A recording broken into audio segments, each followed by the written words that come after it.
Recently मेरे दादाजी मुझसे बोले, बेटा हमारी जिंदगी का सबसे बेस्ट समय हमारा बचपन होता है। ये बोलकर वो अपने डायपर में हगने लगे। तो मैंने इस बात पे थोड़ा गौर किया और मुझे पता चला कि यस, बचपन सच में बहुत रैंडम होता है। बचपन में एक बार साइकिल की चेन चढ़ाते समय मेरा हाथ आ गया, तो मैं भाग के अपने अपाहिज दोस्त को भी ले आया कि उसके भी हाथ आ जाए। बचपन में मुझे मेरी दादी का चरित्र सही नहीं लगता था, क्योंकि वो मुझे डेली नया तारा दिखा के बोलती थी वो तुम्हारे दादाजी है। बचपन में मैं थोड़ा भोला भी था, ऐसे फालतू किसी को उंगली नहीं करता था, वरना फिर मैं 9 तक ही गिन पाता था। एक तो तब कोई भी आके गिनती पूछ लेता था, और उंगली करते समय गिनना कितना मुश्किल होता है पता है। बचपन में मैं और मेरा भाई हमेशा WWE देख के लड़ते थे, क्योंकि माँ बाप की चाहते लड़ने लायक थी नहीं। एक तो मेरा छोटा भाई बचपन में बहुत शांत स्वभाव का था, बेचारा स्कूल में भी सीनियर से बुली होता था। हाँ, वो सीनियर मैं ही होता था।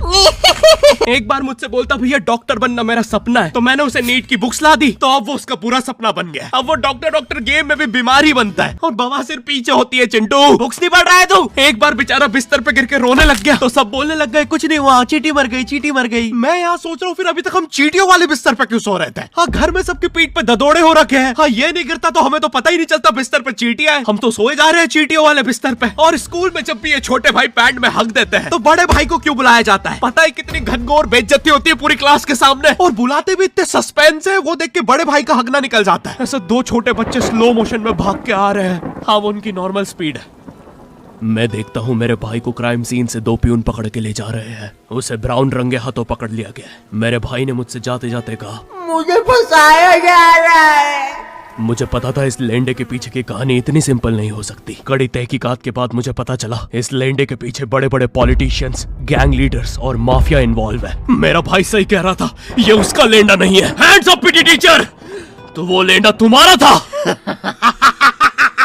तो तुम्हें पता चल ही गया, तुम मुझे कभी नहीं पकड़ सकते। रुको, भाग गया। जाने दो उसे बेटा, हमने पीटी टीचर के बड़े भाई को बुला लिया है वो लेंडा उठाने। लेंडा आपकी नजदीकी सिनेमा घरों में पड़ा होगा तो देख के पैर रखना। ये चैनल पे जितने भी अजीब और गरीब चीजें तुम देखते हो, ये मैं और मेरे भाई की लाइफ में हमेशा होती रहती है, और इसलिए हमने ये चैनल नॉट योर टाइप बनाया था। मेरे भाई ने कहा तू बोल और मैं एनिमेशन करता हूँ, और लो बन गया नॉट योर टाइप। आपके अरे अभी भी लेंडा लगा हुआ है। बचपन में बोले जाता था कि तुम जितने दांत तकिए के नीचे रखोगे तुम्हें उतने ही रुपये मिलेंगे। तो मैंने दादी की 32 रख दी, तो मुझे 32 रुपए मिले। वो 32 7,000 की थी। जो पिटा हूं ना मैं घर पे, साली स्कैमर दांत वाली परी चांदी का दांत ले जाके 1 रुपया देती है। दांतों से याद है, बचपन में सब सूखा बॉर्नविटा खाते हैं क्योंकि दांत दूध के होते हैं। ठीक है, ये वाला जोक हटा दूंगा। बचपन में मुझे चुड़ैलों से बहुत डर लगता था। एक बार मुझे चुड़ैल के पैर के निशान दिखे, तो मैं उल्टा भागा, पर फिर मैं चुड़ैल के ही घर में आ गया। हाँ, मैं पट्टी में भूल गया था उसके पैर उल्टे होते हैं। तो फिर मैंने सोचा इसका पीछे से सर फोड़ देता हूँ। सर फोड़ने गया तो वो उसका मुंह निकला। फिर से भूल गया कि साली चुड़ैलों के बाल भी मुंह पे होते हैं। आदमी को पता चले तो चले कैसे। जब मैं छोटा था, नींद में बिस्तर भी बहुत गीला करता था। मेरी मम्मी हमेशा गुस्सा करती थी कि सोने से पहले सूसू किया कर। अब उन्हें कैसे बताऊं, फिर गीले बिस्तर में मुझे नींद नहीं आती। बचपन में मुझे गुस्सा भी बहुत आता था, तो मेरी मम्मी ने मुझे एक रेड स्टोन की अंगूठी पहना दी, और सरप्राइजिंगली उससे मेरा गुस्सा इतनी जल्दी उतरने लग गया, क्योंकि अब मैं जब अंगूठी पहन के लोगों को पीटता था तो गुस्सा इतनी जल्दी शांत होता था। वैसे ये अंगूठी मुझे एक बाबा जी के आश्रम से मिली थी। जब मैं वो आश्रम में गया था, वहाँ एक बहुत ही हॉट सी बंदी मुझे देख के बार बार स्माइल करे जा रही थी, तो मैंने भी मौके पे चौका मारा और जल्दी से अपना नंबर पेपर पे लिख के उसकी तरफ फेंक दिया। वो बंदी ने भी बड़े प्यार से मेरा नंबर उठाया और खा लिया। अरे भाई, उसको भूत लगे, वो तब से सबको स्माइल दे रही है। हम भी सुबह से नंबर फेंक रहे हैं, अभी तक 2 किलो पेपर खा गई है। हाँ, अब तुम्हें भी ऐसे रैंडम भूतों या स्ट्रेंजर्स पास नंबर ना फेंकना पड़े प्यार के लिए, इसलिए आओ हैपन पे चले। यहाँ तुम्हें मिलते हैं तुम्हारे कॉमन इंटरेस्ट के लोग। मुझे बॉर्नविटा बहुत पसंद है। मुझे भी रोहित। आओ मन बुद्धि हैंडशेक करते हैं। हैपन पे मिलती है आपको उन लोगों की प्रोफाइल्स जिनके साथ आप पाथ क्रॉस करते हैं। यहाँ तुम अपने एरिया के लोगों की प्रोफाइल्स भी देख सकते हो। यही नहीं, जो लोग तुम्हारे फेवरेट स्पॉट पे जा चुके हैं, यहाँ तुम्हें उनकी प्रोफाइल्स भी मिलती है। तो अभी जाकर अपना नेक्स्ट क्रश स्पॉट करो अपने ही मन पसंदीदा स्पॉट पे। तो अभी जाके डाउनलोड करो, लिंक डिस्क्रिप्शन में। Thank you happen. बचपन में मेरी मम्मी हमेशा बोलती रहती थी कि बाहर जाके खेलो। अब बाहर मेरे मोहल्ले के बच्चे भाई वो ऐसे अजीब अजीब से गेम्स खेलते थे। कहीं ड्रैगन फ्लाई में रस्सी बांध के उसको पेट बना लिया है, कहीं नंगे भाग रहे टायर के पीछे लकड़ी मारते मारते। मेरी मम्मी को उन पे दया आ रही है कि बेचारे गरीब बच्चे किसी भी चीज से खेल लेते हैं। फिर हमारी कार पलट जाती है। हाँ, वो टायर हमारी कार का था। और मुझे एक बात बताओ, चक्के से खेलने पे वो गरीब कैसे कंसिडर हो रहे हैं? क्या पता उनने कार खरीद के चक्का निकाला हो, क्या पता लैम्बोर्गिनी के चक्के से खेल रहे हो। नहीं, तुम्हें कैसे पता चल रहा है वो गरीब है या अमीर? और एक चक्के से इतनी सारी एक्टिविटी करेंगे ये लोग। कभी चक्के में रस्सी बांध के झूला बना दिया, कभी झूले से फिका के खुद को लूला बना दिया, कभी लूले पे झूला बांध कर हुला हू बना दिया। ये इतने हरामी बच्चे थे, इनके साथ कोई भी घर घर नहीं खेलता था, क्योंकि घर ये जुए में लगा के हार जाते हैं। ये वो बच्चे जिन्हें तुम रिमोट कंट्रोल कार भी दोगे तो उसकी मोटर निकाल के पंखा बनाएंगे। एक बार इन्होंने रिमोट कंट्रोल रिमोट बनाया था। तुम अगर इस रिमोट पे बटन दबाओगे तो इस रिमोट पे बटन दबेगी, बस। ये लोग मकर संक्रांति के दिन पतंग भी लूटते थे दुकानों से। पतंग से याद है, मैं बचपन में अपने दोस्त जनक के साथ बहुत पतंग उड़ाता था। जनक गुजराती था और गुजराती लोग तो बहुत बड़े पतंगबाज होते हैं। वो लोग गला काटने के बाद भी काहे पोचे चिल्लाते हैं। जनक मेरे घर पे इतना बड़ा गिर्रा लेके आता था पतंग उड़ाने। उसमें पता नहीं कितने 1000 किलोमीटर का मांझा लपटा होता था। हम दोनों का सपना था उस गिर्रे की पूरी ढील देना। एक बार तो गिर्रा खाली होने ही वाला था, पर वो पतंग तो घूम के हमारे पीछे से आ गई। हमने हमारी ही पतंग काट दी। तो इस बार हमने सोचा पतंग पूरी परपेंडिकुलर उड़ाएंगे, स्ट्रेट। हमने 2 घंटे ढील दी। वो मांझे में वेव सिग्नल आने लग गए प्राचीन भाषा में। हमें लगा हमने एलियंस ढूंढ लिया, बट फिर धीरे से वो सिग्नल क्लियर हुआ। हमें पता चला हमने कोई नासा का 100 मिलियन का टेलीस्कोप काट दिया। पतंग नीचे ले, टेलीस्कोप काट दिया।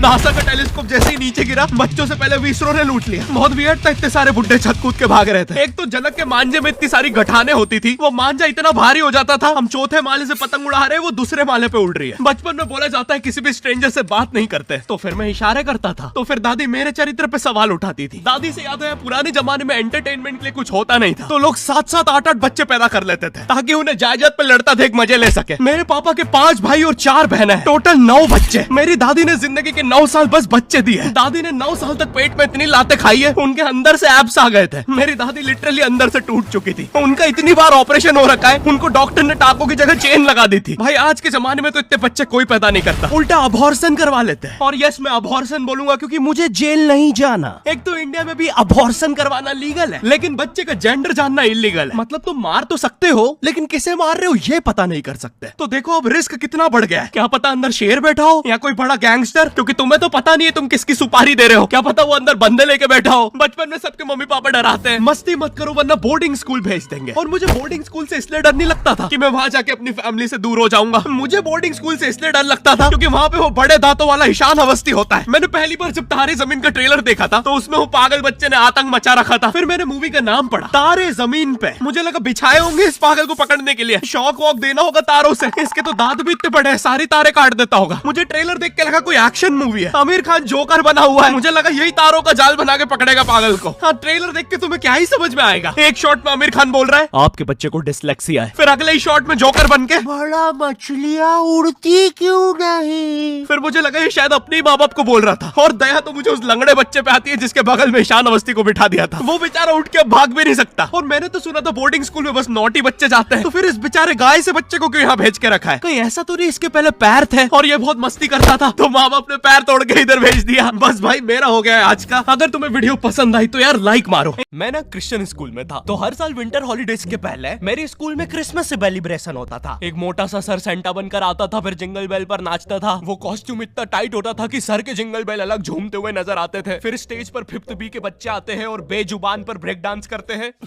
बेजुबान कब से बेगुनाह सैदा। जय यीशु मसीह भगवान। नाच होने के बाद स्कूल में बंटते थे नुक्ती के लड्डू, जो कि पापे बार बार लाइन में लग के लेके आता था। और ये साला पकड़ाता भी नहीं था क्योंकि सारे छोटे पाजी तो एक ही जैसे दिखते हैं। एक बार इस हफ्सी ने स्कूल के आधे लड्डू खा गया, फिर भी बेशरम जैसा काउंटर पास जाके बोलता है, और सर जी मैं कह रहा बच्चों में लड्डू कम पड़ गए, मुझे भी नहीं मिला, तो अगर थोड़े बहुत बचे हो तो दे दो, मैं बांट दूंगा। हो नहीं हो, मैं नहीं खाऊंगा, मेरी तो डाइटिंग चल रही है, 125 किलो से 1.25 किलो। अबे सरदार तू प्रेग्नेंट तो नहीं है, एक बार चेक करवा लेना। क्या बोला बेटे साले, यही पटक कर तुझे प्रेग्नेंट कर दूंगा अभी। नहीं देने लड्डू मत दे। हाँ नित्या, अरे जल्दी चलो। अरे वो भाई साहब किधर गए? मैं सोच रहा था वो आपको पटक के प्रेग्नेंट कर ही रहा है तो मैं अपनी बीवी को भी करवा लेता हूँ। वो क्या है, मैं कभी बाप नहीं बन सकता।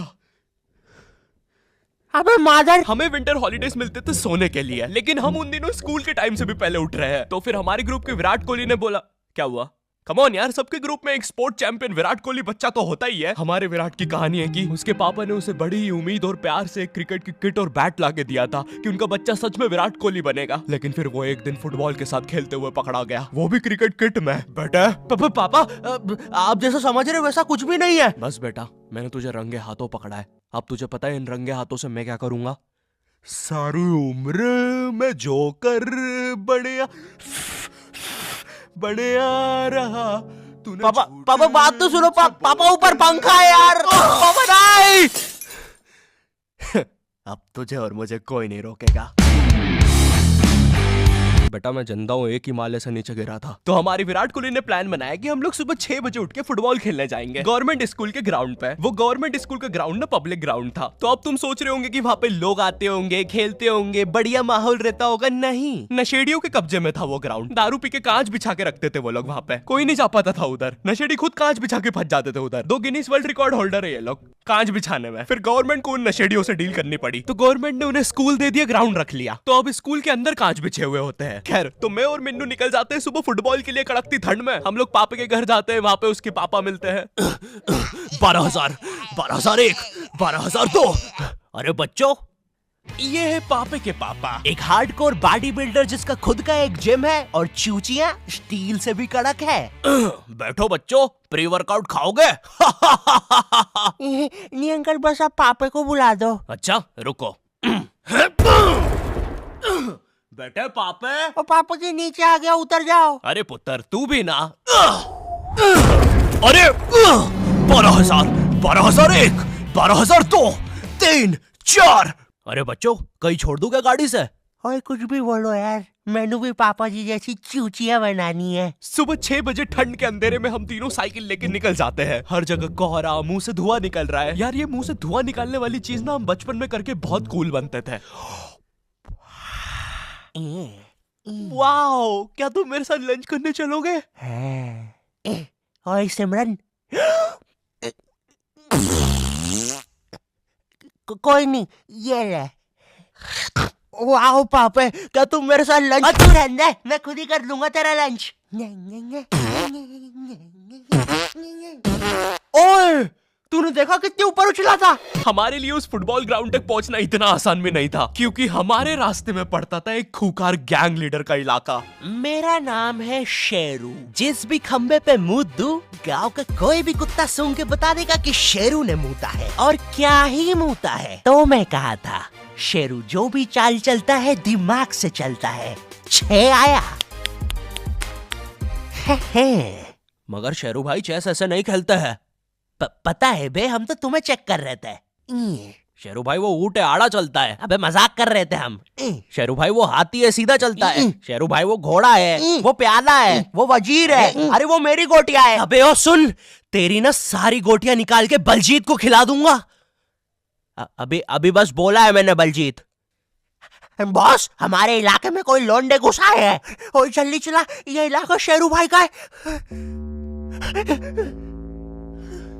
मेरा नाम है शेरू। मेरे इलाके में एक बार कोई आया तो जिंदाबाद। हम तो जिंदा ही आए थे, जिंदा ही जाएंगे। पुण्य में गया शेरू। आज तक शेरू के सामने किसी ने मुंह नहीं खोला। तो सरदार तू कौन थी? भाग मिन्नू। ओए, वो तेरी चैन में फंसा हुआ है। निकल जा। अरे मेरी में फंस गया। ओए मिन्नू, साइड में रोक जल्दी। चैन में फंस गया रे बेचारा।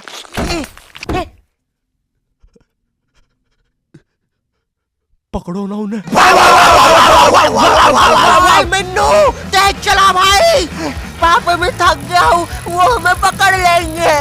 ओए मेरी मम्मी ने बोला है अगर कुत्तों के सामने सीधे खड़ जाओ तो वो भी सीधे खड़ जाते हैं। तो क्या करें? सीधे खड़ जाते हैं।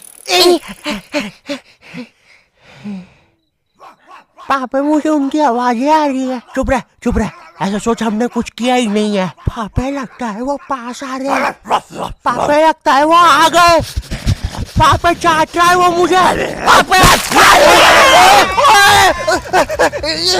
मम्मी जी को कुछ नहीं पता है, कुछ नहीं होता ये सब। पापे तुम लोग मुझे याद रख। अच्छा है तेरी जगह हमने विकास को बुलाया था गोलकीपर बनने के लिए।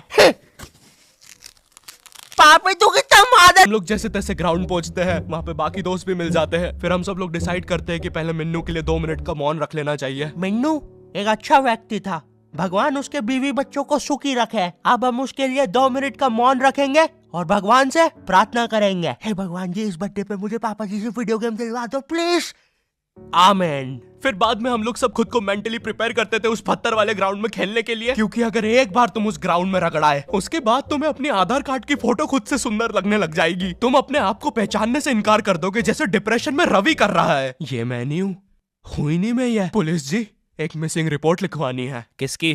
खुद की। इस जहां में कहीं खो गया हूँ।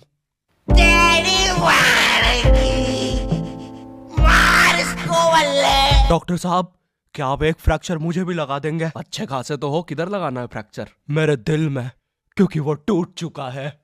तेरे भाई को फ्रैक्चर लगाऊं? ला जरा इंजेक्शन।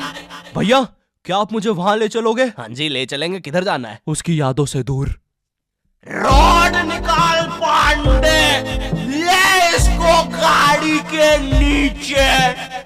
हम लोग जैसी फुटबॉल के लिए टीम बांटना चालू करते हैं। अरे एक सेकंड, हम सबको इधर विराट ने बुलाया है, वो किधर है? अरे वो नहीं आएगा। क्यों? उसने टेनिस खेलना चालू कर दिया है। जी हाँ दोस्तों, विराट के पापा ने इस बार उसे बड़े ही प्यार से फुटबॉल की किट लाके दी थी कि उनका बच्चा बड़ा होकर क्रिस्टियानो कोहली बनेगा, पर वो तो टेनिस खेलता हुआ पकड़ा गया, और वो भी फुटबॉल किट में। बेटे पापा आप जैसा समझ रहे। बस बेटे, सारी उम्र मैं जोकर बने आ रहा, तूने झूठ मुझसे।